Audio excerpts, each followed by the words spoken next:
या ना दो भौजी तो कहीं के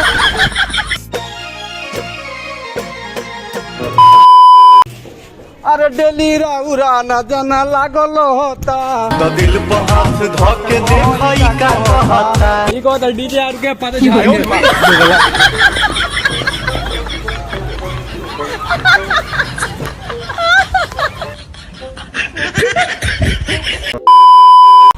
ओ उड़ती चिड़िया पिंजरे में बंद कर ली ओ बंद कर ली म्यूजिक चेंज हाथी ले ले घोड़ा ले ले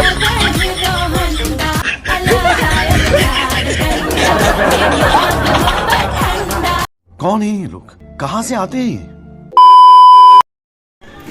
हमरा ढोरी में भी और जो पियबो ए भौजी मां को तो मंगू पिए के नहीं काम के जिए के बा मोर का पिए बाग दो गला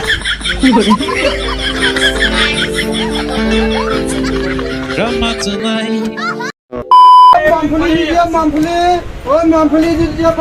मूंगफली खा के दांत के पादिया कस के तो गला कहीं के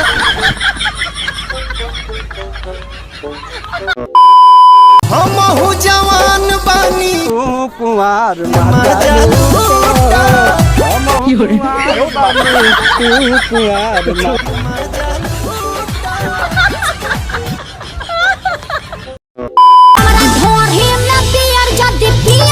राजा 100 साल जियबो या ना दो भौजी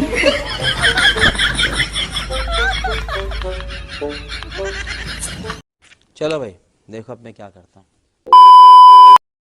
दोस्तों अगर ताला खोलना है तो चाबी को देख लो अगर ताला खोलना है तो चाबी को देख लो और चुड़ैल को देखना है तो मेरे भाभी को देख लो